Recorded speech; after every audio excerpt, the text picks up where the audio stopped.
So I want to take a moment to thank all of you for joining us today in what I know are busy days to discuss something that we also know is front and center in the hearts and minds of educators across the country, and that's reading and literacy. Now, this event, which is, as you heard, brought to you by Penguin Random House Education and our new classroom libraries, is a roundtable discussion that will be followed by a Q&A on how dedicated independent reading in conjunction with targeted instructional reading can result in significant gains for every student. But before we get started, I'd like to set the stage with just a little bit of research.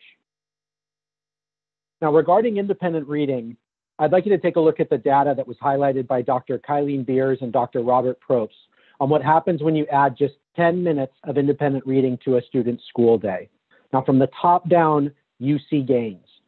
Now, your students with the highest level of word exposure, those that are reading 65 minutes a day outside of school and ranking in the 98th percentile, even those students see a 15% increase in word exposure with just those 10 additional minutes of independent classroom reading. Now, that's actual reading, not just the time it takes to go get a book and sit down, because we know how long that takes. But that's a solid increase for your top students. But look at what happens as we move towards students that need significant increases in word exposure. Now, you see this incremental growth become quite monumental. Now, for those students who are reading less than 5 minutes a day outside of school, adding just 10 minutes of independent reading in the classroom to their school day, you see their word exposure skyrocket. Now, that percentage increase is highlighted here in orange. And if you look at the word exposure of students reading the least outside of school, under 2 minutes a day, their word exposure shoots up 556%, which moves them into and sometimes even above the 70th percentile. And let me remind you, we're only talking about 10 minutes. And what you see here is a significant student gains in exchange for very small incremental change. And imagine what would happen with 15 minutes. Imagine 20 minutes. Now, you also need resources to support your reading initiatives. And this recent survey conducted by the ILA tells us which one.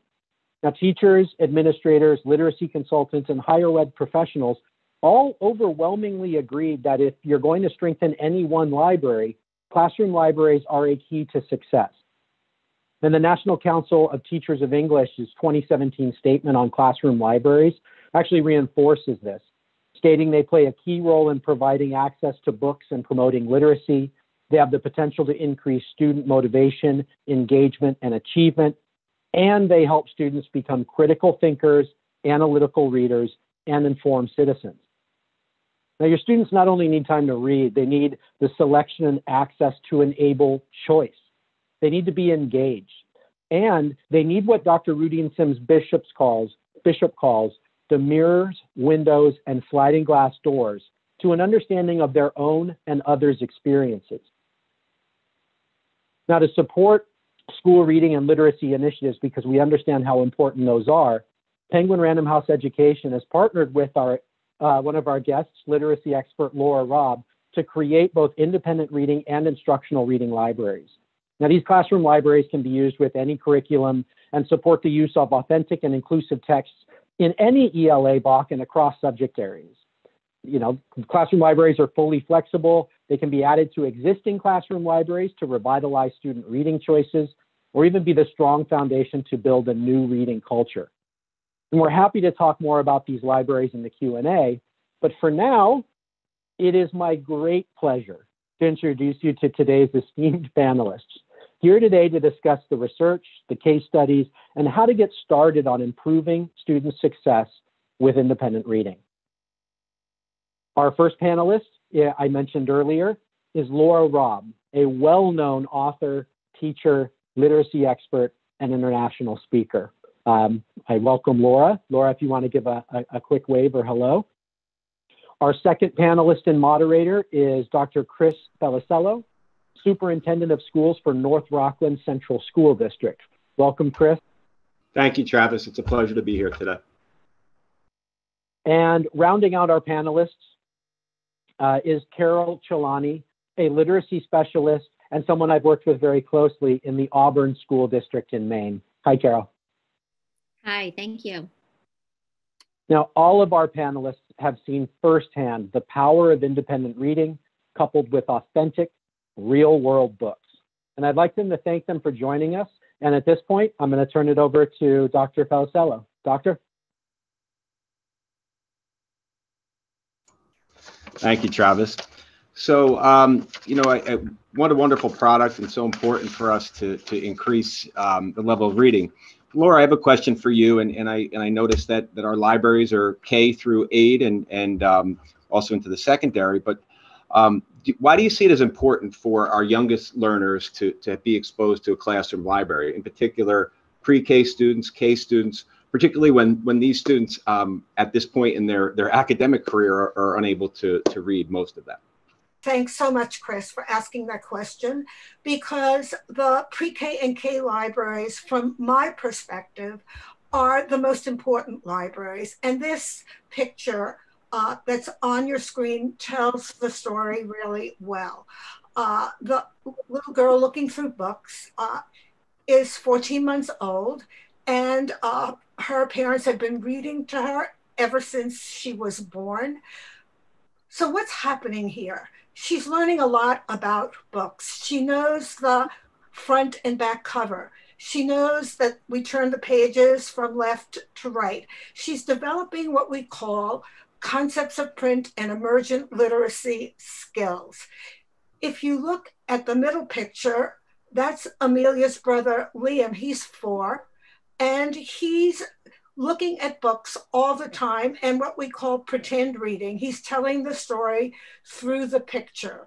He is not yet reading, but Amelia, who is now 6, as you can see, and has just entered kindergarten this year, is reading fluently. However, there are a lot of children that are not exposed to books and surrounded by books the way Amelia and Liam are. You can take down the picture now. But what happens is that when kids enter pre-K with very few literacy skills, it's an opportunity to give them the concepts of print, for them to handle books, to learn from the photographs and the pictures, to know that the print and pictures tell the story.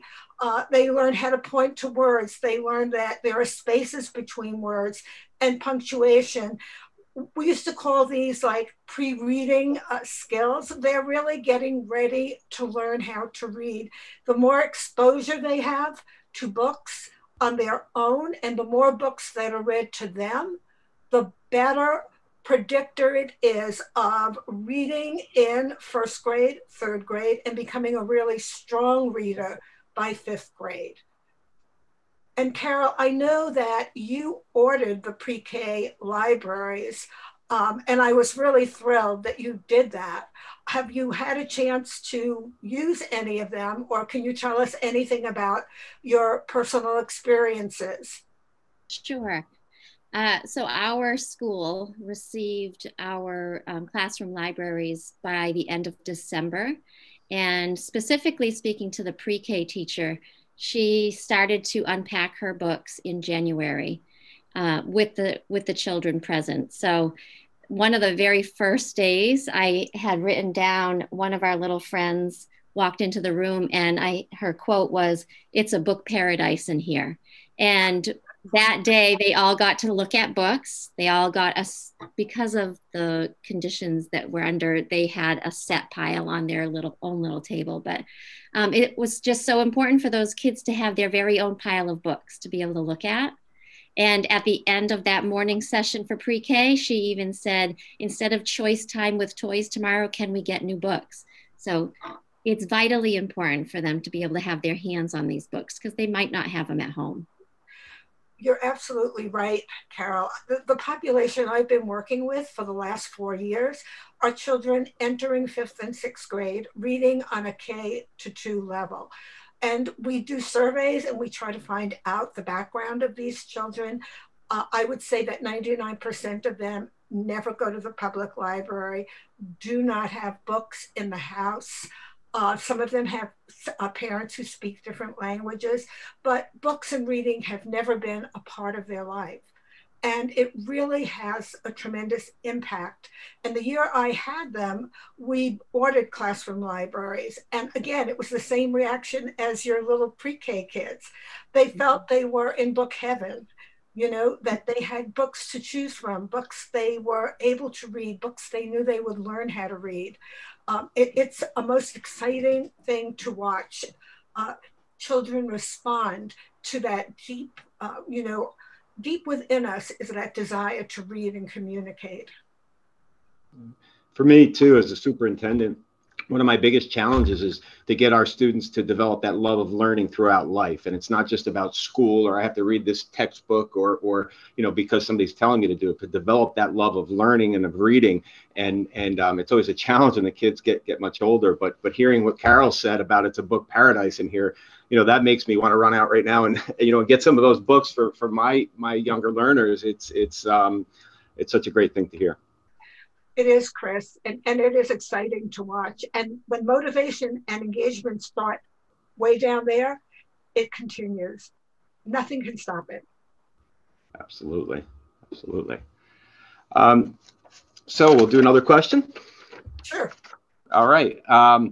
So Laura, in that piece of that, and it kind of goes along with that, developing that love of reading. I often hear about, you know, kids have to read a certain book with a certain Lexile number, or whatever number that you want to distinguish it on. And I know you talk about the importance of letting kids self-select and why that's so important, even maybe if it's not on their level or above their level. Can you talk about that a little bit? I sure can. First of all, self-selecting really develops students' agency, their literary tastes, because they try different books, especially when they hear their classmates talk about books.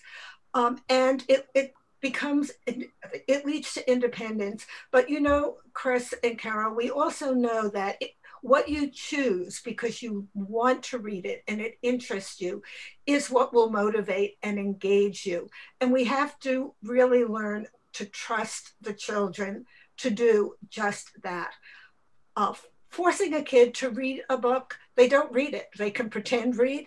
They can do all kinds of slippery things to get by. And having taught for as long as I have, I've seen every angle. And when a child tells me, you'll never make me read, I agree with them. I will never make them read. It has to come from inside. I can offer opportunities and hope that they will change. The other thing about Lexile, you know, it's not just Lexile that has to do with a book's level of difficulty, although a lot of teachers kind of grab onto that. It's really the concepts. And I can give a good example. The Giver by Lois Lowry is written on a 5th grade level, but I would never give it to a 5th grade child because it deals with euthanasia, you know, killing babies who are not born with perfect physical features, and older people. And it deals with sexual inhibitions. Well, we don't want 5th graders. I couldn't discuss that with graders. So it's a perfect book for 8th and 9th grade. And it doesn't matter that the reading might be easier. You're wrestling with issues and ideas that are challenging. So we have to be careful when teachers latch onto that. You know, it's only one element in matching a book. The other point I would bring out is think about your own life. Do you always read hard books? Don't you sometimes? I will tell you something that will make you laugh, because I love People magazine, but I don't love it enough to subscribe and pay for it. But my dentist subscribes to it. So when I have my 4-month dental appointment checkups, I go 20 minutes early so I can read People magazine. It's not going to hurt me. It's fun. And I think everybody needs that range of, sometimes I read an easy, fun book. Sometimes, because I'm so interested in this topic, I'll read a book that I have to work hard at. Yeah, absolutely. And that motivation piece is so important. And it sounds to me like you're saying that, you know, we don't want our kids to have to read because we can't make them read. We want to motivate them to want to bring those books. And I too, Laura, have many guilty pleasures in reading. You know, I usually have about 3 or 4 books I'm reading at the same time. And one of them is always a kind of like, my wife looks at me like, what is that you're reading now? But it's like guilty pleasure. Right. And we want the same for children. And And we know that choice, and choice for teachers as well, choice for you, Kris, and for you, Carol, even and myself, even though we work in administrative positions, it's key to making us want to come back every day and do a better job and work harder and help teachers and children. So I think we really need to respect children, even those who came into my first class. I will never forget it. I had a group, I was training 2 teachers, and I was the lead teacher in this class of 24 children reading at a K1 level in 5th grade. And they would pick out all the hardest books in the class library. And I remember one child telling me, but I can read 4 words on this page, and my heart broke. And, and I said, I think that's really, a beginning, but you want to read more than 4 words to understand the book.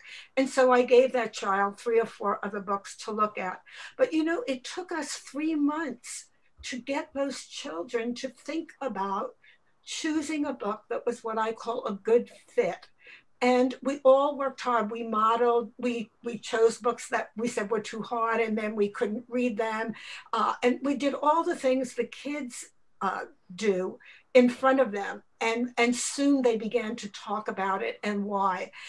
And sometimes we have to give children in that situation the gift of time, because once they start reading, the progress is huge. I just want to jump in, Laura. Just speaking to a 3rd grade struggling reader this year that I've been working with. It's funny that you mentioned the student could only read 4 words, because one of my students happened to grab a book that he could only read a few words, same conversation. And here he is carrying this book he insists that he's going to read to the lit lab with me, so that we can read other books as well that are on level, but giving him, not knocking him down for choosing a book that's too hard, but instead we're empowering him. So this particular student that I have in mind has already jumped 8 reading levels. And now what we're doing, instead of saying, put that book away that's too hard for you, I'm still doing a reading lesson with him. And then I save the last 5 to 8 minutes of reading the book that he has self-selected. Let's read it together. Let's talk about it together. So we're still wonderful, Carol. You never take a book away from a child, because the message is so negative.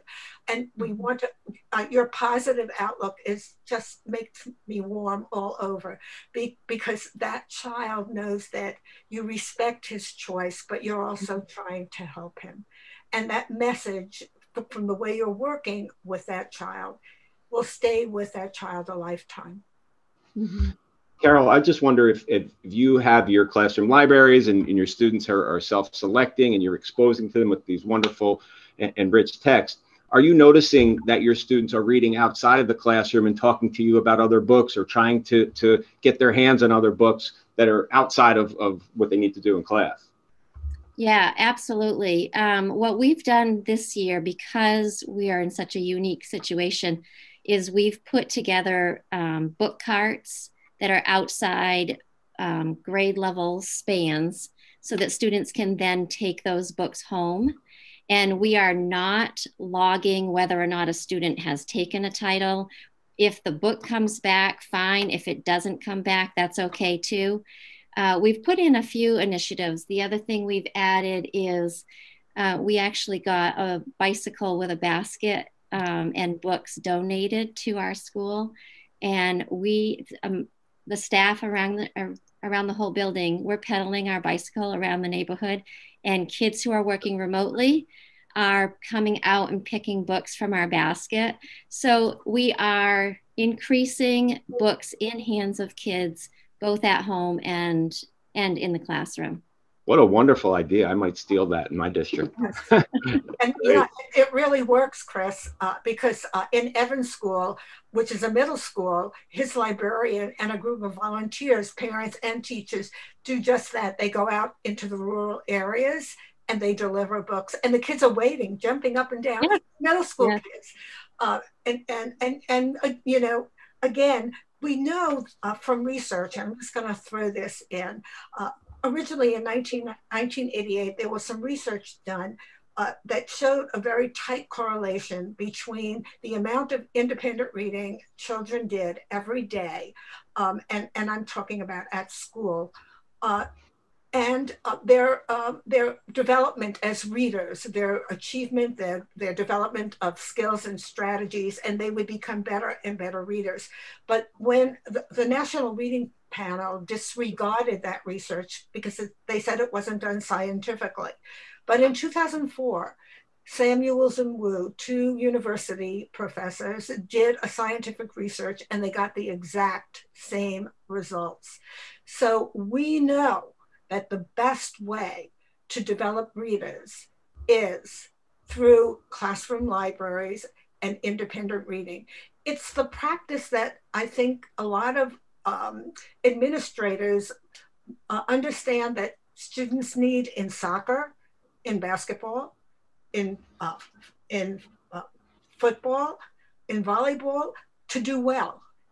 Well, in reading, independent reading is the practice that kind of brings together everything students are learning in targeted instructional reading. And they're getting the practice with easy texts, and they're feeling that they're making progress, and they are. Laura, just to piggyback on that a little bit, always that, and, Carol talked about it, the uniqueness of this year and not having our kids in front of us often, and they're, remote and hybrid and no matter where you are in this part of the country. But so when we get them in front of them, we want to give them so much information, right? We don't want to waste a minute, but we know the importance of these independent libraries and independent reading and giving them that time to do that. How do you see the classroom teacher's role if the children are independent reading? How does that play into all of that?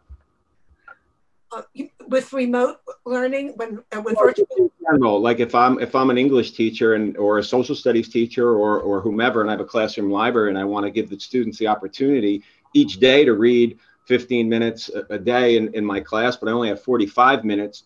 What am I doing, and what's my role in that? How do I make sure that I'm not wasting time and can get all the information I need to present to the students? You're not wasting time. That's number one. I always recommend that you start that independent reading at the beginning of the class, because sometimes you get so involved in a discussion that the time kind of just disappears, and so does independent reading. With a 45-minute class, you might want to start off with 3 times a week so that you have 2 total class periods. I also tell teachers to think in terms of 2 weeks when planning their lessons, because ideally I like students, even in middle and high school, to have 50 to 60 minutes for just reading and writing about reading. And what the teacher does is, I think the teacher should read for 10 minutes. They might really, and show to the students, model how much they value reading and how reading is important to them. Or just before independent reading starts, you might hold up a book and say, I'm so glad we have independent reading now because I can read the next chapter, which I've been thinking about. To give them all the feelings that you were describing when you said you had 3 or 4 books going at once, that readers who love to read experience. But, independent reading, I have a list of 15 things it does, just to name a few things. It builds background knowledge, it builds vocabulary, it introduces students to all kinds of genres. They learn literary language. They develop agency because they have choices. And they develop stamina, the ability to concentrate for a long period of time without wiggling, squirming, going to the bathroom, going to get a drink. That in itself, just that stamina, that ability to focus, will transfer to other subjects. The other thing is that I think both you and Carol have alluded to is that if kids read in school every day, they're going to event and love it. They're going to decide to do it at home. And that's where you get that 65 minutes that Travis talked about. We're talking 15 to 20 minutes in school and another 15 to 20 minutes at home. it is the best thing. And, you know, with remote learning, I'm going to address that. And, you know, kids totally on virtual. I have recommended to teachers time and again that the one thing they do every day is engage kids in independent reading, and then put them in virtual rooms with partners or small groups and let them talk about their books. It doesn't matter that they're all different. Let them talk about what made the book, you know, wonderful for them. Was there a character? Was there new information? You can have a bunch of open-ended questions, but that is one of the best things that we can give children. Yeah, Laura, and you just, as I start thinking about it and hearing you speak, and I agree, there's no better activity for a child to do than that independent reading. And, you know, we've struggled even before the pandemic, but certainly it's been amplified now with the social emotional needs of our kids. And, right. And something that I've promoted is, you know, taking a few minutes or even just a quick minute, 2 minute, 3 minute check-in and have individual conferences with kids, academic related or not academic, to see how they're doing. And, you know, it's a challenge for our teachers. How do I find that time if I've got 25 kids in my class or in each section or whatever it may be? And if I can do my 10 minutes of independent reading and then meet with 2 or 3 students, you know, each day to get that check-in, that's another strategy that this may be helpful for as well, I would think. Oh, absolutely. Absolutely. And, you know, the other thing is, I know that feeling as a teacher. I think you do, well, you all do, because, you know, even if you're no longer in the classroom, it's that you want to give them as much as you can, but sometimes that's not always the best. And especially with virtual learning, we want to be very selective. Because we can't cram all that information into their heads. It's very different than when you're there and in person, and they have peers supporting them in class. So, but independent reading, it never gets old. It's the best thing that we have students do. How do you feel about reading logs, Laura and Carol? Oh, okay. Do you want to go first, Carol? Oh gosh, go ahead. Okay, I do not believe that we ask kids to write about their reading. The logs that I have students keep are lists: title, author, date abandoned, or date completed. And every month students choose a book to do a book talk, or instead of a book talk, I might say organize them in groups of 4 to 6. Pick a book on your book list that you would love somebody in your group to read, or you want to say, never read this book again. You never pick it up. So that's my feeling about independent reading. You do not have to grade everything. You do not have to have a project on everything. I remember the days when I was in school where you had to do a diorama on every book you read.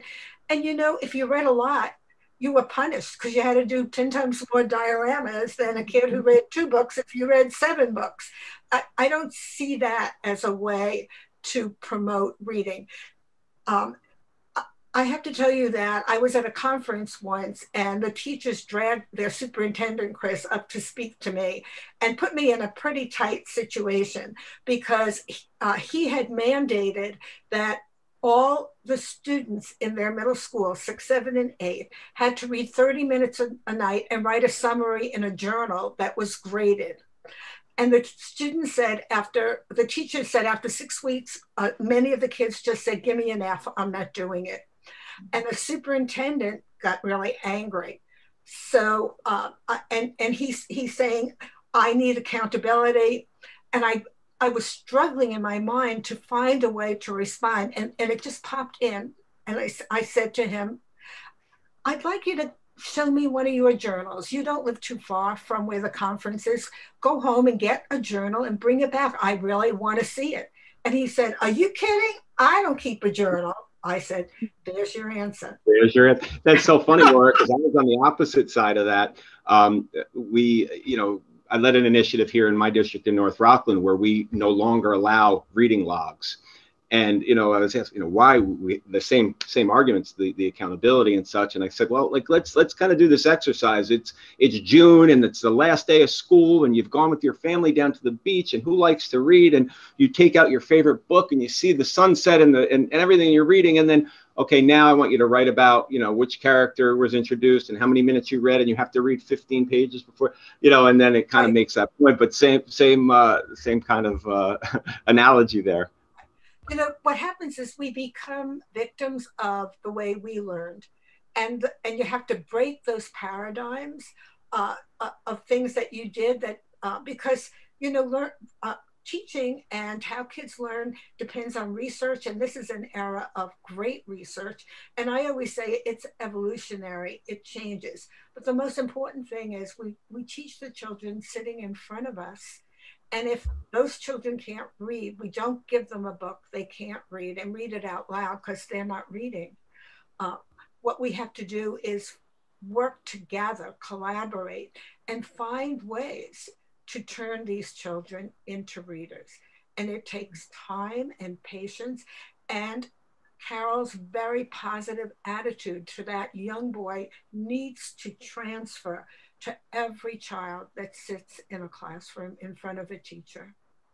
How do you incorporate it, Carol, into your teaching, the independent time? What does it look like specifically, in a regular ELA lesson or such? What does it look like in the classroom? Yeah, how is it structured? What time of the day? What is the teacher doing? Those sort of things.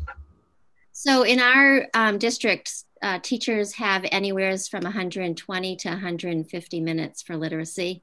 And typically, at least in this particular building, what most of our teachers are doing is they spend about 20 minutes of their literacy block on an interactive read aloud.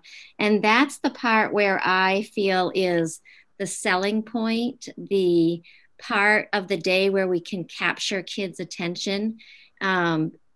I'm sometimes considered the crazy book lady who comes in because I am extremely passionate about reading books. And when I read a book, I am fully invested in the entire experience. And so I am moving, I am loud. So that's the selling point. And that kind of speaks to the point where we were talking about what is the teacher doing? Well, the teacher is really showing kids about what books are, what type of genres there are. And then we, at some point during the day, of course, they have their independent reading block, but we also build in our 10-minute mini lessons. So there is a 10-minute block of time where the teacher is doing explicit teaching about reading. The rest of the time is independent reading or small group work.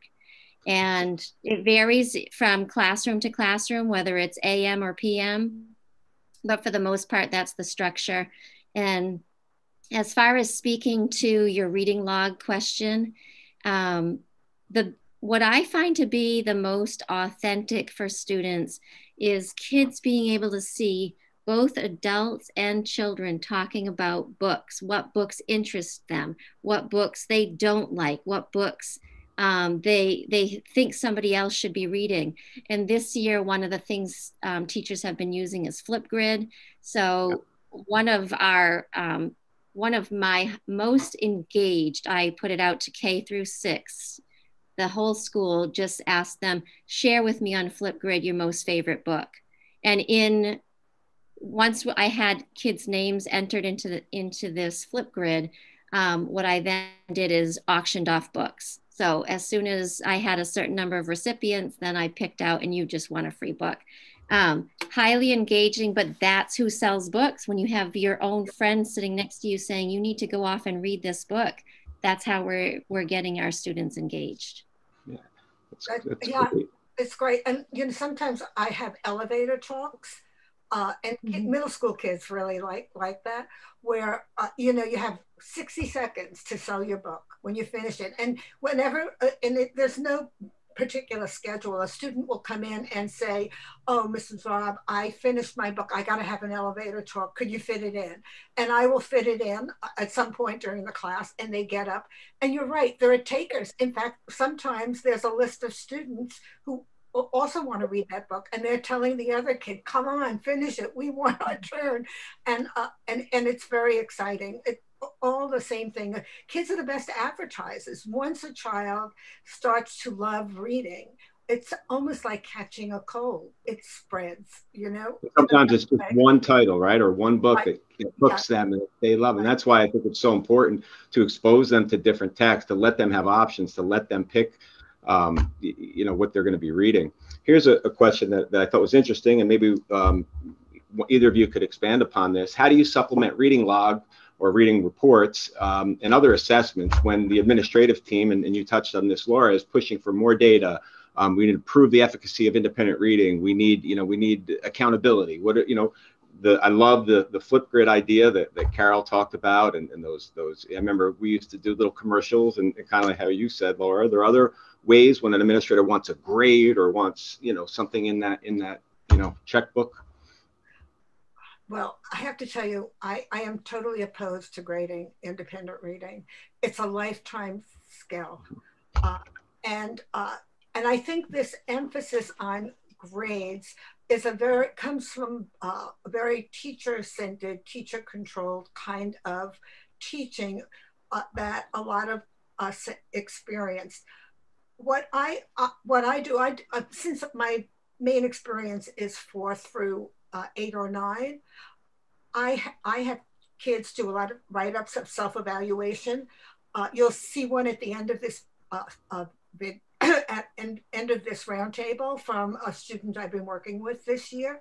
But it's like I used to be, but now I can, and so they'll write that up, which I think says a lot about them. I also I have kids write about the value of reading. I'm not interested in taking a grade for how many books they read or how many words they learned. I know they're learning words. I'm interested in that affective domain. Like, how do books make you feel? How does independent reading affect you? I can see Carol, the three of us, and I'm sure everyone on this roundtable feels that way. But I want, if a child writes about it, and then it's wonderful, because to me that's more important than a grade that says, oh, you learned 5 new words. I know that if they read a lot, they will learn those 5 new words. So what we have to take a look as a school or a district is study traditional grading and find other ways to show that children understand. Now, by the time they're in 5th grade, there's no doubt you can do digital portfolios where the children start showcasing their own work. And the other thing that shows you a lot about their reading lives, although I only do it with teacher read alouds and instructional reading, are readers' notebooks where they write about reading. I do not bring it to independent reading. Independent reading should be purely joyful pleasure. We want them to develop reading identities. No one grades a football practice. Maybe the coach yells, you can do better. We're not going to do that with independent reading. But we know that the practice is the key to becoming an expert, skilled reader. So I'm opposed to any grading of independent reading. Yeah. And, and I'm embarrassed to say this in looking back upon my career, there's a time, the state tests and the accountability and, right. We got to get these scores up so that our schools, can be a school or however your state manages it. And I remember doing all this test prep and, you get some short-term gains, but I'm realizing now the damage we've done to the field and all of this kind of test prep stuff. And how do you see independent reading translating to these standardized tests that, like them or not like them? How do you think that translates? Okay, so let me take that group that I was talking about that came in reading, and I had 6 kids that I followed 5th and 6th grade, and I gave them an extra hour of reading because time was against them. And there were a couple of things that I did in classroom teachers did. I would keep a log of the books they read to show how they were gradually choosing more and more demanding books. That was one thing I did. The other thing that I did was a quick independent reading inventory, a quick check. I would estimate where I thought they were based on the work we were doing together. I would have them read 2 or 3 pages from a text, and we would discuss it, and they would retell it, then we would talk about it, and I would keep a log of that. I would do that about every 6 weeks to get a read on these children who were really struggling, and they were making significant progress. I have to tell you, by the end of 6th grade, 3 of those kids passed the state reading test. Now, to me, you know, it's nice. Everybody was all excited. The others came close because they were reading large amounts of books, and they were also beginning to understand their progress. So, you know, there's a lot of ways to skin a cat, and I would never want to give a child in that position a D. Have you ever known, Kris or Carol, a D to motivate a child? You get 3 Ds in a row, and the kid looks at you and says, "Why am I here? I don't want to be here." It has the exact opposite effect. So we want to find methods of assessing kids that help them grow as readers, and that motivate them to want to work harder. In my experience, Laura, if you get a kid hooked on reading and they are reading books, and it doesn't matter what assessment you put in front of them, they'll do well on that assessment. Absolutely. Whether it's a test, but if you can get them hooked on reading, you know, it's going to translate to positivity for sure. It absolutely does. And they learn to read more complex sentences. They also learn to read illustrations and photographs. They become, you know, visual literacy is very important. You know, and one of the saddest stories, years ago, I worked in Evans School before my son was principal, and I had a group of kids whose parents drove them in at 7:30 in the morning, who had failed. They were 8th graders. They had failed the state reading test, 6th grade, 7th grade, and I started reading aloud to them, and then I had them read to younger children, which they loved, and then they began reading books. But I had this one little boy, Kris, it's with Chris. Not with a K. Not with a K. And he came up and he said to me, can you stay after class? I need to speak to you. And I said, "Sure, Kris." And he said, "Mrs. Robb, I have to make a confession. I really can't read. I struggle. I'm a good listener, and I remember everything everyone says about the book and discussions, and I start putting it together. But I'm not really reading those books." And so I did a reading inventory on him, and he was in 8th grade reading on a 3rd grade instructional level. But he had such motivation. That confession was so important. And I hugged him when he told me. I'll never forget. And there were tears in my eyes. And together, you know, I would find books for him, and we worked very hard. And he made 3 years progress in 1 year, Kris and Carol. It's possible if you just invest that time. But he just realized that the game was up when he went to high school, that he'd never get through. So, you know, and every child you save is important. For sure. And you talked on this earlier about, you know, how the students, you know, the importance of having a classroom library that is diverse and that has different characters. Can you expand upon that a little bit too? And maybe Carol could chime in her thoughts as well. Yes. So let's take, we can take 4th grade. If you're trying to develop a 4th grade classroom library, you need to have books on a 1st and 2nd grade level. And by 4th grade, I like those books to be nonfiction because they're not babyish. And you know, a lot of fiction is kind of childish for them. And you want a range from 1st grade to 6th grade. You want a variety of genre. You want picture books, mystery, realistic fiction, every kind of genre you can bring in. And so that the children have choices, and that we want them to be inclusive. We need books by Latinx authors, by African American, by Native Americans.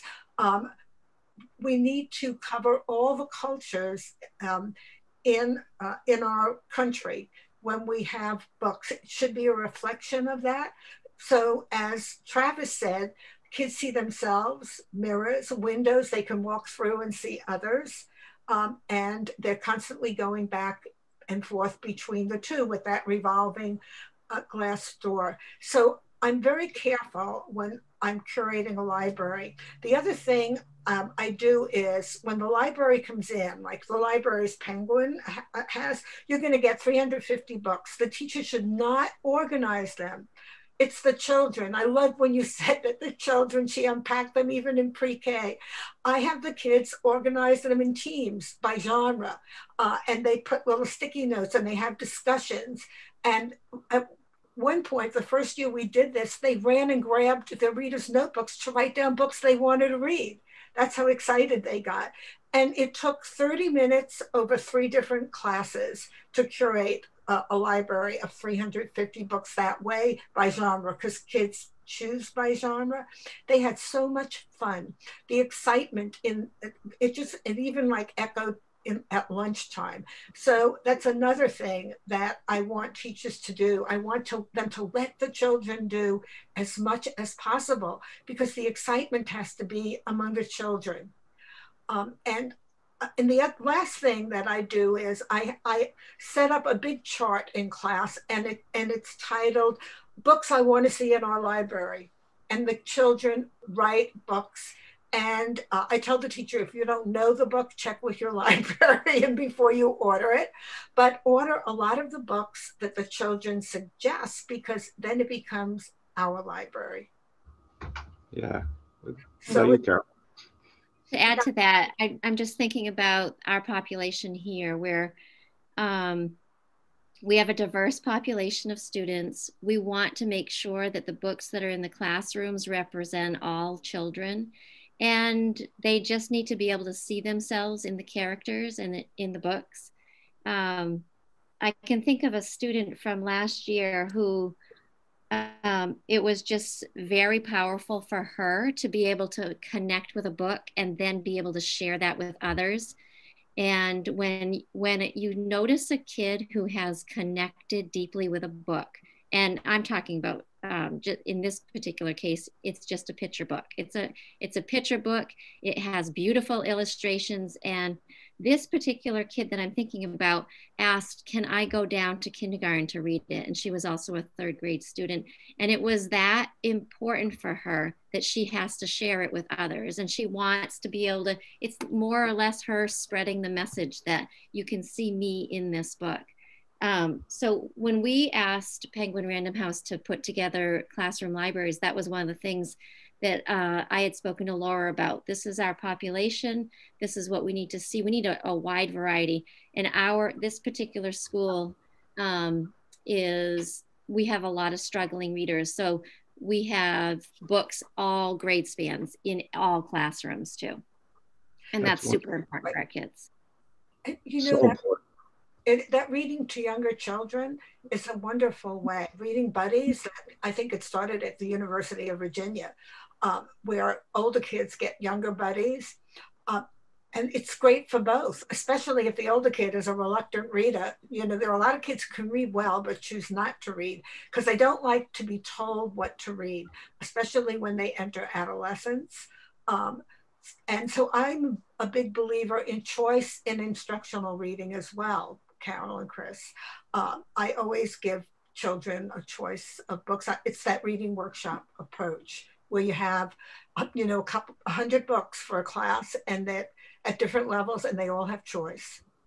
And so it is so important for our kids to have characters that they can relate to and see themselves in. You know, again, as you know, a middle-aged white male, I sometimes am embarrassed that don't realize the importance of that sometimes. And one day I was in one of our classrooms. This was pre-COVID stuff, and our teacher was doing a read aloud, and I was sitting with the kids, and it happened to be the characters happened to be a Black family, and you know what was going on in that story, and you know I didn't think much of it, and the teacher then had everybody turn and talk, and I happened to turn and talk with an African American student, and I said, how'd you like the book, or what? And this was my favorite book ever, and I said, really? Why? And it said, oh, because it reminds me of my family, and that you know that one character reminds me so much of my uncle, and I thought it was, and it you know kind of hits me. It's like, oh, you know, we eventually learn, you know, guys like me, but how important that is for our kids. It's essential. It is essential. and very empowering. It really makes them feel important. And it also goes along with that motivation piece as well, right? If I, you know. It works for the kids that are all white. I read an article about high school students in, it was South Dakota, and the class was all white. And they had been, two of those students were chosen to go to this like UN, student UN, and they all met in Chicago. And when they came back, they were talking about the fact that they had no limited ability to, they felt very uncomfortable talking to, Black kids, Latinx kids, kids from the Middle East, kids wearing, fronts. Yeah. They just felt totally, out of their element. Those kids need to read about. I always hear teachers, but my class is all white. It's more important because the world is not that way. And not only their world, but they're going to be part of a global society, which means they're going to be working with people from all over the world. And we know the diversity of thought is so important in the strength of not only an individual learner, but an entire school and a community, and being able to see whether or not you have Black or Hispanic or whoever students in your class and in your community, being exposed to different ideas and different cultures only makes us all stronger, I would think. It absolutely does. And we also realize that we have a lot of things in common, but you don't know that unless you really read. Reading is the best way to get to know a huge diversity of cultures, of experiences in the past, present, and future. And we know that books can take you anywhere. Absolutely. So, Carol, we have a question for you. And all our talk it's always about the kids, and kids are first, but what's the impact have you seen on the independent reading to you as a teacher and other teachers in your school district? So specifically having access to the new classroom libraries, I think our teachers, number one, were grateful to have such a large selection of new books, because frankly, when a classroom teacher starts teaching, we're always shopping, we're always looking, trying to find the best or the cheapest books to add to our collection. But frankly, when our school district was able to get, a large number of books into all of the classroom teachers' hands, it's one of those things taken off their plate. So what I've been able to witness this year is seeing teachers being eager to do their interactive read aloud. They have current books, newly published books, newer authors, and they're excited about that, being able to share that with kids. So I think it's relieved them. Sometimes you're scrounging to try to find things, and this year, I think it's been a gift that's been put in their hands, that they have access to so many different books. That's been a plus. And then of course, our students also have access to put those. So when they have their shopping day where they go shopping for books, they, have anywhere from 5 to 10 books that are added to their bucket. They have this, this large selection of new books too. They're eager readers. School bar. It's great. And Laura, you touched on this before, and Carol, you've spoken of it, but there's somewhat of a skill in selecting a book. And of course, we want kids to pick them independently and self-select, but what kind of instruction goes on ahead of that to make sure that they're knowledgeable in the types of books that they select or how they pick a book? Okay, I've developed 2 charts. I'm happy to send them to you, Kris. Yeah. And you too, Carol, because one is what the teacher can do, especially with the population that you, Carol. I don't know how many kids you have who are what I call developing readers. They were reading well below grade level. And then I have a chart for all kids, things they can do. And then what I ask the teacher to do is, go through and model it. several times a week and talk about it. It takes 2 or 3 minutes, you know, after your mini lesson, just talk a little bit about book choice and why it's important, and bring it to your own personal reading life. Because a lot of kids don't know how to choose, and we have to teach them how to choose what I call a good fit book. There's one caveat that I'd like to mention. I really believe that independent reading should just be easy and fun, and you know what you would take to the beach. You know, you're not going to take a hard textbook or a book on, you know, calculus to the beach. But there are children that will choose a book that you feel is too difficult. And I can give a good example. I had a boy in the 8th grade who was reading about 3 years below grade level and really working hard at independent reading and instructional reading. And there was a book he wanted to read called Under a War-Torn Sky by Laura Elliott. It was true stories from her family about World War II. And it was a challenging book. And he said to me, Mrs. Robb, I know so much about World War II. My uncle was in the war. He tells me stories all the time. My father's read me books about World War II. I really want to try this book. And I said, I think you should. And so I said, but I think what we should do is every few chapters, check in with me and let me know how it's going, and we'll talk about it. And he did that. And it took him longer than a book that might have been easier, but it did something really amazing. It just, because I had that trust that he should try it, and that I offered to be there to save him if he needed help. And I also said, you know, if you don't want to read it after a while, it's okay. You save it for later. It worked out beautifully. So we have to remember that things like that happen. I remember I had a 3rd grader who read The Wizard of Oz 4 times.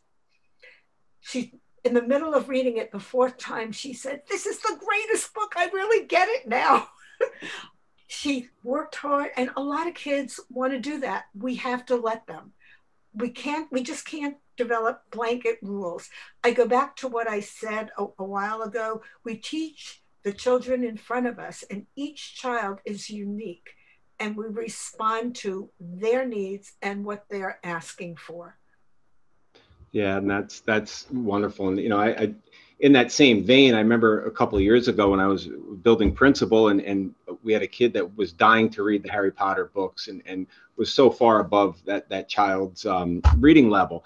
And you know, the teacher was trying to figure out a way to help this child read with them along, and then, you know, now, and again, I'm old school. I like the books. I like to, you see, I have a bunch in my office. I like to hold them, and I, you know, I get the headaches from being on the screens. But one of the advantages of the technology today is, you know, a lot of books can be read to you. A lot of books are on tape, and kids can, if they can't access it, reading it that way, they can read along, and you can have somebody read it. And this teacher had asked and said, can we get some of these books on, you know, on tape that the kids can read along? And it's not tape anymore, obviously, it's Audible or whatever, but you know, those tools and you know, different tech tools where, you know, it can help the kids read the text, I think is certainly helpful as well. Absolutely. And they learn to listen. A lot of listening is an issue today. So yeah. I'll chime in on this conversation. One of the things that I like to do with students when I go into a new classroom is, if I find out when book shopping day is, because typically a teacher will say 4 or 5 students shop on Monday, or 4 or 5 shop on Tuesday. Typically what you would see me do is I go right into the classroom and grab a couple of book buckets from the classroom library, sit down right beside that child, and start to just go through and flip through books. What interests you? What are you looking at? What sparks your interest? So sometimes what I'll do too is if it's specifically on genres that the teacher has been teaching, I'll even sort them and say, okay, let's take a look at some nonfiction books and let's take a look at fiction. Which ones interest you? Try to grab a couple from both piles. Let's try to see if we can spark an interest in a genre that you've never read before. So I also make sure if it's a book that is actually too hard for them to read, I'm digging in. Why are you picking that book? Is it the illustrations? Is it because it looks like a book you might see some of your peers reading? So I think that book shopping day is crucial. Yes, we do book shopping. And they like to pick 3 or 4 to have a stack, just in case when they finish, they have one right at hand. And the whole term of shopping appeals to children. I love that too. Myself, I hear, but can I come and do the book shopping, right? And that, that piece of motivation, exciting. And I think about, I went to Barnes and Noble this weekend with my wife, and I want to buy everything. It's so appealing, and it sounds like that's kind of what Carol's doing in her class, almost advertising and highlighting and piquing kids' interest. Whether it's the display, it's a read aloud, it's grouping books, whether it's the flip grid and the commercials. Really just making books as appealing as they are. If I'm just grabbing a dusty old book out of the, somewhere that's been hidden, I might not, be inclined to read it or as motivated to read it. You're right. And Carol said something else about the new, fresh, exciting, contemporary books that, to me, years ago, I worked in Chicago in a school for about 3 months. And the books were like yellow and torn, and they didn't have enough of them. And I used part of the money I made to go out and buy books. I, talked to the kids and try to find out what they were interested in. And I went to a bookstore. And are you okay, Kris? Yeah, sorry, I had a little. The water went down the wrong pipe. And can't cough these days, so no problem. But and that having those new books it's so exciting. When you think about it, you don't want to read a yellow book that looks like if you turn the page too hard, the whole book's going to fall apart.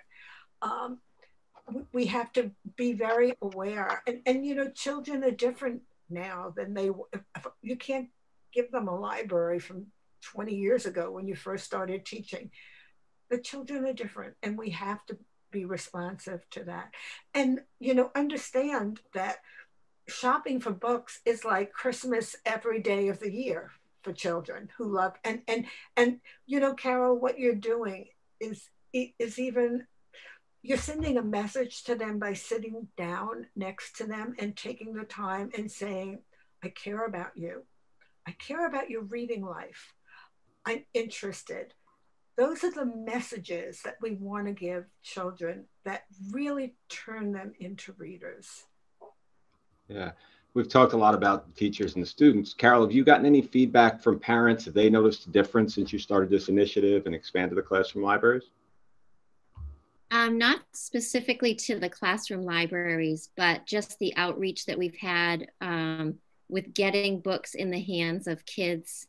As far as the lending library that I talked about earlier, the literacy bike mobile. So the parents, they've reached out. Our school system uses Remind, and we also have a school Facebook page. And we've had parents who are trying to connect with us that way. Can you make sure you send the bike down towards our house today? Or the other way the students are accessing books is through those little, I call them bird box houses, where we're putting those free books outside the school, and people are tapping into that. So I know that our families are, they're just grateful that they're getting books in the hands of kids. Yeah, that we had our ENL director, Miggy Lopez, a few years back had an initiative for our ENL students where we would do lending libraries, and we would put together a bag of books that they would, take home, and then they bring them back and then get a new batch of books, and part of that was self-selection and such. But it sounds like this classroom libraries that Laura's put together could transition in not only in the classroom but also as a lending library piece, especially in a remote setting, or if we have remote learners. Absolutely. Something else, Kris, one of the questions I noticed that was about basal programs. I myself personally, I'm not in favor of spending, $500,000 to $1 million on a basal program, because it only helps a very narrow population in a class. There is no class where everybody is reading on grade level. I don't know of any, maybe 2% in the country in some very wealthy upscale areas. So it doesn't take care of all the children, and the children who lose out most are the children reading 2 or 3 years below grade level, because they're not reading. The same thing with one novel or one informational book for the whole class. Everybody can't read it. But when you have classroom libraries and you have that range of reading, everybody can read. So if you have to do a basal, if a superintendent says, this is our reading program, okay, then take the time and give those kids who can't read the basal 30 minutes a day of independent reading, so that they will begin to improve. Do some of the things that you have talked about, Kris, Carol, and I, to get those children motivated, and to find out if they do need work with word study and how our language works, because you have to be able to say the words in order to read. Yeah. What are you guys' thoughts on the virtual books, or the electronic books versus the ones that kids hold in their hands? Okay, I'm happy to talk about that. There have been some really interesting studies that boys like to read books on a Kindle electronically more than girls. And there was also a big study done with high school and college students that they preferred their books in print because they got more out of it than reading online. And a lot of students, when they read online, they don't track the same way as when the print is in front of you. So it's a balance. By the time students are in 6th grade, middle school, I like to have some books available. If they have iPads or Kindles in the class, they have a choice, but there are also a whole richness of print books.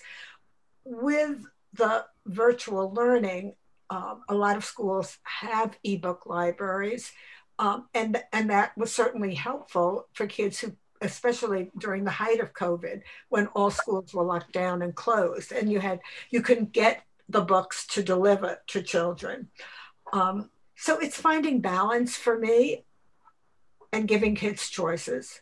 But in my personal life, when I travel, I take a Kindle, because otherwise I don't have enough clothes in my suitcase because I'm piling it with books. But when I'm home now, everything is print, and I'm really, this has been a heavenly year from that perspective. Yeah, I just went to Buffalo, as I had mentioned, and I had for 2 nights, and I had 5 books. And what do you need all these books for? And but you just kind of feel lost sometimes without all your books, right? Absolutely. And especially if your flight is delayed 3 hours, if you don't have a book, I don't know what you do. Yeah, absolutely. From my perspective, I definitely like to have kids touching books, hands-on books, but I realize access is a huge problem.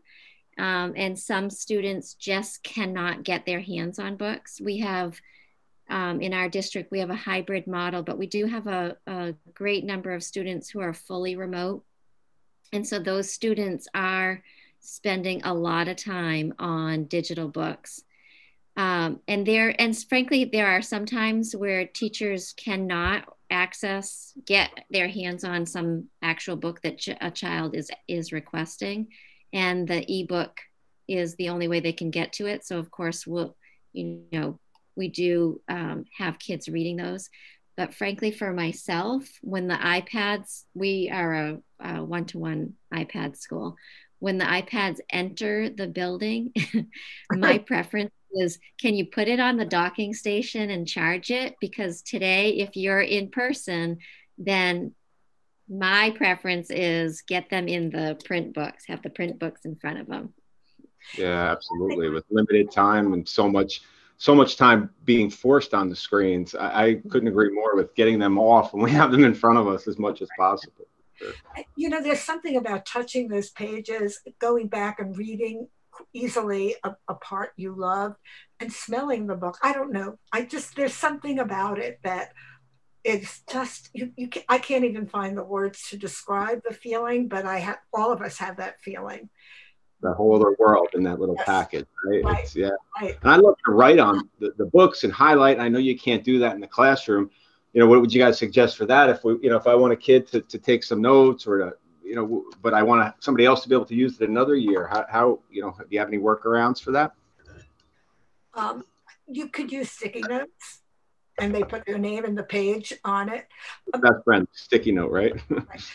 And sometimes, there are short stories and fairy tales and folk tales in the public domain that you can download and give each child a copy so they can experience, like, underlining their favorite part, or, tracking a character if that's what you would like them to do, or the feelings, just writing in the margin, the feelings they're having as they read, which I think a lot of times we don't honor enough. For me, one of the first ways I bond with a book, and I find a lot of students bond the same way, is that emotional connection.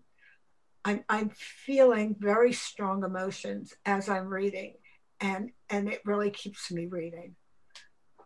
So we have another question. We have about 250 students at home, and there's no way to get them the actual books within our budget. So what are some ways that we can get them to read or ensure that reading growth and that constant connection to reading? And, one of the things that popped into my mind as I see that, and it reminded me of being a young reader myself way back when, and, always being interested in sports and looking to read the sports pages or different magazines or books on athletes. And, one teacher is, you're not going to get far with reading all about sports all the time. And, I would argue, but is possibly other texts or other, sometimes the magazines or the different readers that kids have and the newspapers and things like that would be one thing that I would think. I don't know what you guys would think would be a workaround for that.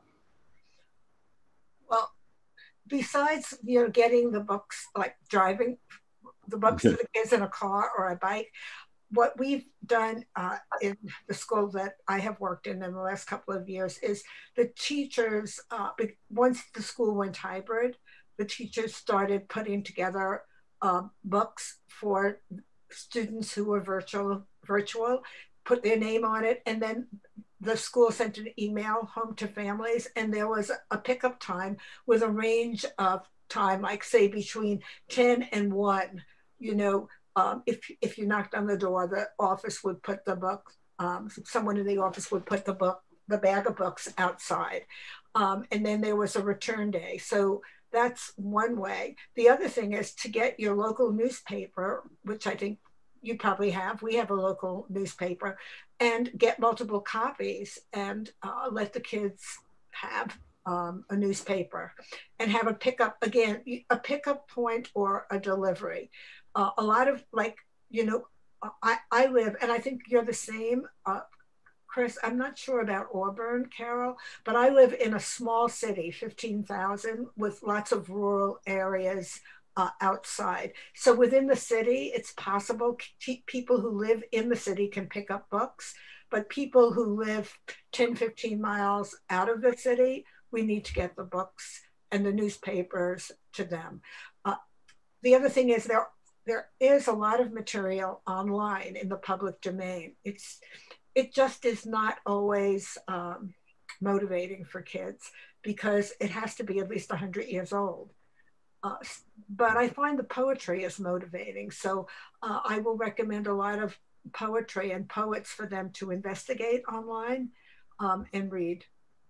Yeah, and I'm thinking about, we talk about, diversity within socioeconomics within my community in particular. Many folks are struggling economically, and others are doing very well. And, just popping into my head, maybe we can do here in North Rockland a book drive. And often I think about my own kids, moving out the old books. I can't bring myself to throw away a book, so I give them away. But, get a book drive and get the boots on the ground to sort them and look for ways to get them to the kids is another idea that might be helpful if you're Yes, lacking funds.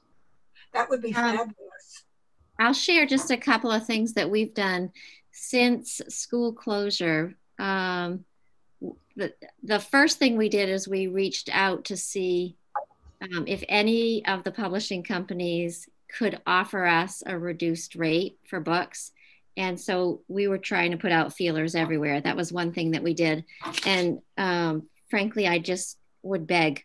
And people actually would support and send us books. So that was one thing that we did. Another thing is we've had at least 11 book projects funded through Donors Choose.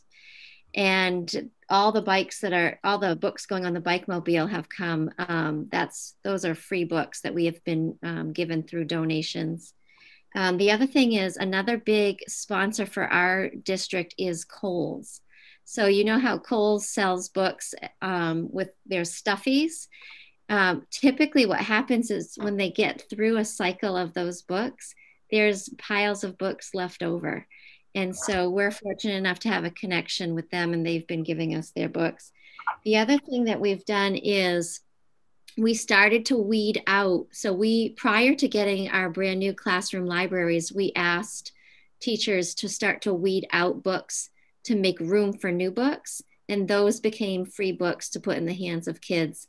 And then the last one that I was thinking about is our actual librarian, who is a fanatic about having most currently published books. She has a table outside in the hallway right now. She weeds out books that she does not want in the library anymore, and those become free books as well. Right. So we've tried to tap into as many resources as possible. Right, and then Penny Kittle has that Book Love Foundation, and you can apply for a big grant and free books. So some of your teachers might want to do that, Kris. I think she's taking applications now. I'm taking notes, listening to all the ideas you guys are giving me today. It's great. Good. I don't know if we, Travis, do we have more time for conversation? I guess nobody's jumping in. It's free. Hi. Yes. Well, we want to be respectful of everybody's time, yours all included. I think we can take maybe one or two more questions, and then we might want to put a nice bow on this. So if there's one or two more questions, we welcome them. Okay. Are there any questions from the attendees? We did have one question coming in asking for the 15 strategies, and I do believe that we're going to put that into the follow-up email so that you'll have those. We'll send that out with the recording of this for everyone who attended. I will send that to you. I have it on my computer. 15 ways independent reading, right? Support. Yes, you'll get that. If someone will send me your email, Michael or Travis, if you send me, I will send it directly. Okay. Well, actually, what we'll do is for everybody, we'll include that in the follow-up for everybody, or a link to it in the follow-up. So all of the attendees, make sure you keep an eye out. We'll send a note to you after this, and we will include that resource as well as the other information we presented. So we'll be sure to get that, Laura. Just get that over to us. I will get it to you. Okay. Laura, did you want to just touch on, and for me a little bit as well, the handbooks that you created for teachers? I'm interested in why you created that and a little bit of what that does. Okay, well, one handbook is something that Carol alluded to, the interactive read aloud. I call it the anchor text, because read alouds, I love them for fun and pleasure and just sharing and talking about a great story, but it's a teaching tool as well, especially instructionally when everybody's reading a different book, but the genre is the same, so that we have a common thread through the books. And so that book really models how to keep a chart, how to build vocabulary, how to think aloud and model applying strategies and thinking about your emotional reactions. So that's one handbook. And that really supports the instructional libraries for middle school for 6, 7, and 8. I developed genre-based instructional libraries, 100 books on a range of reading levels. So you might have 100 books on mystery, realistic fiction, science fiction, historical fiction. And the anchor text goes with that because that's the teacher's teaching tool. And students are all reading different books and doing partner work. So that's another handbook I did on how to use the instructional libraries. The third one is a handbook for using classroom libraries without grading, things you can do with students. And I did write one especially for pre-K to 2 because it's so different when those kids are just on the cusp of reading or not reading at all. And I think it just comes from my years of experience of teaching myself. I taught over 40 years and training teachers along the way. And so these handbooks, I think, are important because you just can't throw something at a teacher and expect the teacher to do it. Sure. Excellent. Well, I'm gonna jump in here. Amy informs me that we've covered the questions in the chat. So with that, I do want to take a moment to wrap this up. And most importantly, Laura, Kris, Carol, thank you so much for sharing such an engaging and really important conversation with all of us. For the attendees, as I said, we will be sending a follow-up with additional information, and we'd be happy to dig more deeply into the why, the what, and the how of reading culture with any of you who'd like to chat. And I would like to point out that many of the concepts that were discussed regarding reading culture, independent reading, and classroom libraries can be found in PRH Education's white paper, The Power of Authentic Texts, which, as you can see, Laura also was a co-author on. And you can find that on our websites or via the tiny URL link that you can see down there at the bottom of that slide. As you think about reading culture, and just to mention this since it came up, and how to support your teachers and students, do keep Laura's PRH Education classroom libraries in mind. They're diverse and inclusive, and each library comes with the educator handbooks that Laura was just talking about. And they provide really thoughtful and practical ways to incorporate each library into any curriculum, as was discussed. They have teaching tips, assessment strategies, and as Laura also mentioned, how to use an anchor text during an interactive read aloud. We've already created libraries for pre-K to 8, which Carol spoke to, and we actually plan to expand this offering to high schools as well as special populations like ELL and special education. So we're looking to expand this too and would love to hear from you. And before we finish, I would like to kick this back to Laura for just a moment because she wants to highlight, and I think it's a great idea to highlight the effects on one particular student of this kind of reading support that we've been discussing. So Laura, do you want to speak to that? Yes, I certainly do. Okay, this is Jazz. She is a 5th grader.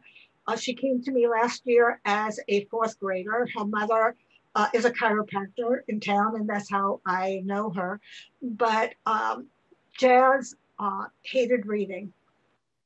And as she wrote, she said she never had choice.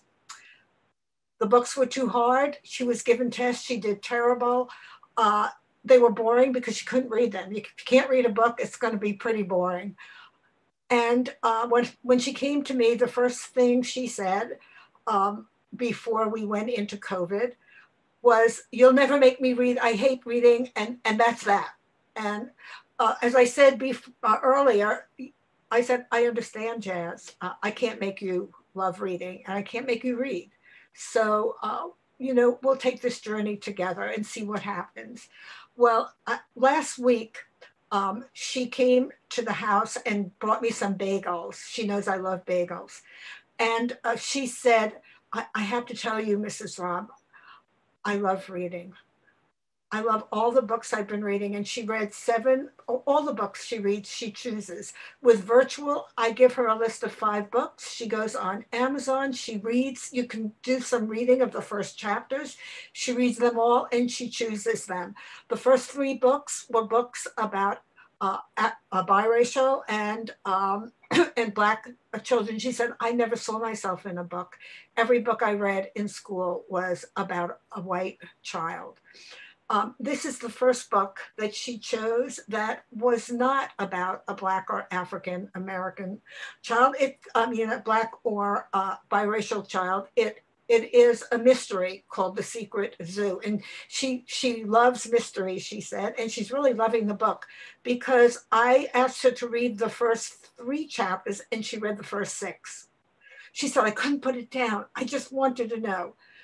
And so when you say literacy is destiny, we know that children today, more than ever, if they read well and they write well, they have a chance at going on with their education and getting all kinds of jobs that require reading, writing, critical thinking, as you said, Travis, problem solving. So look at all the things she says, that she likes reading because now she has choices. That she can make pictures in her head. She couldn't make pictures in her head with books that she couldn't read. She's very proud of having read since January 13 books with me, and she loves talking about books. So this classroom libraries, and her mother's very generous and spends a lot of money on books that Jazz tells me she'd like to read. It has changed the trajectory of this child's life.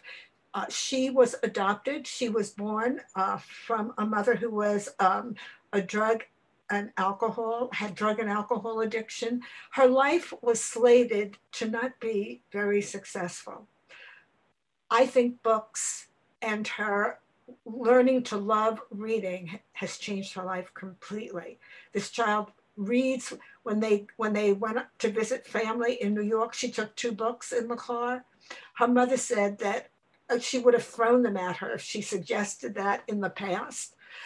So I want you to remember, Jazz, because the journey of one child represents the journey of many children in our country. And with understanding and not judging, something that Carol brought out and Kris, but accepting her where she was, and not making her feel bad because she hated reading, but knowing that over time, hopefully it would change. And when it did change, it was not something that I mandated. It was something that grew from deeply inside of her. And so now we have a child who loves books, who loves to read, who reads more than I ask her to. So now I have to read ahead 3 or 4 chapters because I never know how much she's going to be reading. And the first time she got me, she teased me about it. She said, you didn't think I would read more. But I want you to know, Jazz, because she's become very special to me. But I have taught a lot of Jazzes. And I know that having classroom libraries and choices and books where she could see herself and also learn about others by choice has made all the difference in her life and will continue as she goes on to middle school and high school. So thank you, Travis, and thank you for the opportunity to be here today. And thank you, Kris and Carol. I have a wonderful time talking with you. And thank you for letting me share Jazz's story, which means so much to me, and I hope to other people who are listening. Thank you, Laura. And again, thanks to Kris and Carol as well. And really thank you, and thanks to Jazz for letting us share her story, because it really is a beautiful one. And I think now to connect it to ourselves and all of us in the audience, just to keep in mind and remember that impact that real world books have, that lasting impact. You're all here because you've likely felt that impact. And remember that special book that turned you on to reading. And that's really the impact that we want every one of your students to experience. And because that's lasting, as we all know and as you can see. And that we just keep in mind and remember that, again, literacy isn't just a right of every student. Literacy is destiny. So thank you all for your time. Thank you, Laura. Thank you, Carol. Thank you, Kris. Thank you, Amy. And thank you, Deanna, for all of your support. And I wish all of you the best. And we look forward to speaking with each and every one of you as you engage in these conversations at your schools and at your districts. So thank you. Thank you. Bye-bye. Thanks, Travis. Thanks, Travis. Everyone. Thanks, My Karen. pleasure. Thanks, You're Chris. welcome. It was wonderful. Thank you.